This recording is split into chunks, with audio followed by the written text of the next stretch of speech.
manusia itu punya beberapa fakultas di dalam dirinya. Ada fisik, ada akal, dan juga ada ruh. Nah, dalam perjalanan hidup kita sampai umur kita dewasa saat ini misalnya, mungkin tanpa disadari ada hal-hal yang tidak kita tumbuhkan, tidak kita hidupkan. Nah, di antara 3 fakultas itu, manakah yang selama ini paling... Sebenarnya menurut saya itu bukan fakultas hell, itu lapisan. Mungkin itu yang dimaksud 7 langit ya. Langit 7 itu kita, karena kita melihatnya dengan intelektual, dengan akal, dengan pikiran, maka kita hanya menemukan yang di atas kita itu roh gitu ya. Itu langit roh yang kita tidak tahu. Dan karena roh tidak bisa diukur dengan akal.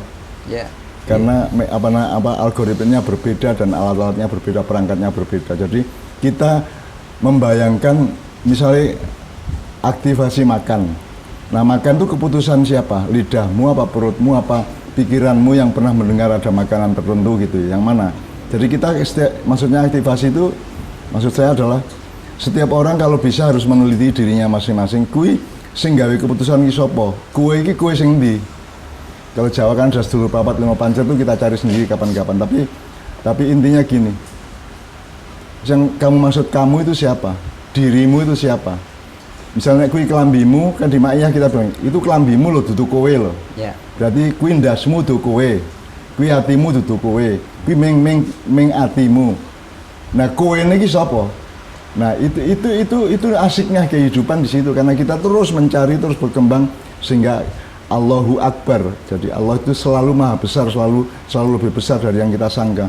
Hidup ini ternyata lebih dahsyat daripada yang kita simpulkan gitu loh. Nah, jadi kembali ke apa tadi? Tiga fakultas.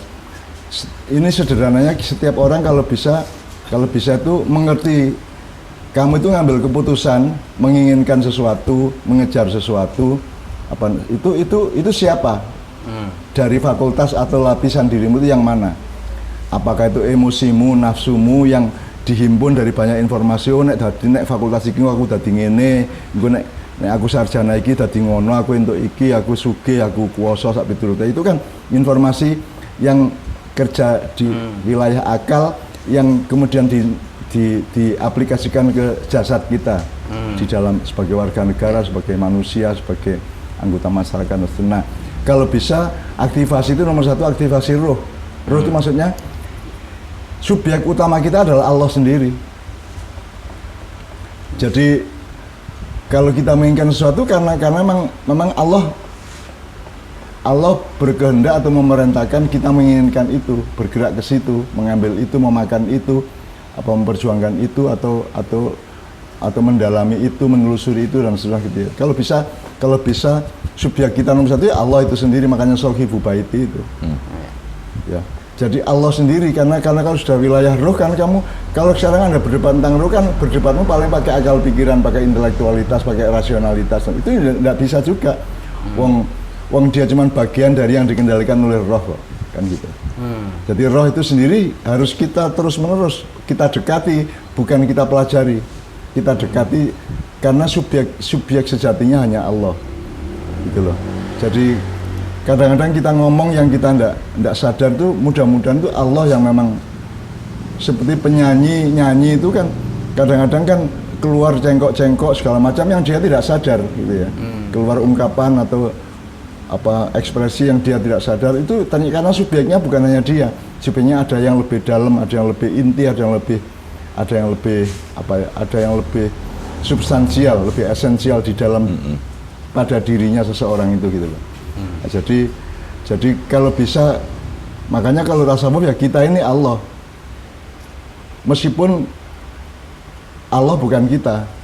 Nah itu kan akal bingung loh. Misalnya yang ada sesi sebenarnya tidak ada yang ada Allah. Terus ya udah Allah dipanggil Sunan Kalijogo. Terus Siti Jenar jawab, "Loh, Allah tidak ada yang ada Siti Jenar." Kan itu kan kebingungan akal. Kalau roh itu tidak pakai algoritma dan dialektika sebab akibat seperti itu gitu loh. Roh itu kun gitu aja. Kun terus fayakun gitu toh. Tidak pakai proses akliyah, tidak proses pakai rasionalitas dan dialektika intelektual itu gitu loh.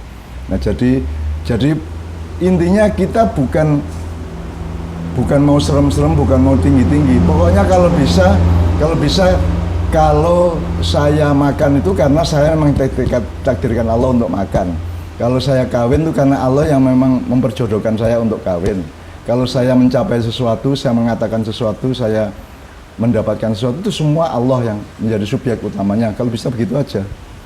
Itulah. Ya itu semua sifatnya mudah-mudahan. Ya, kita bisanya mendekat terus kan gitu.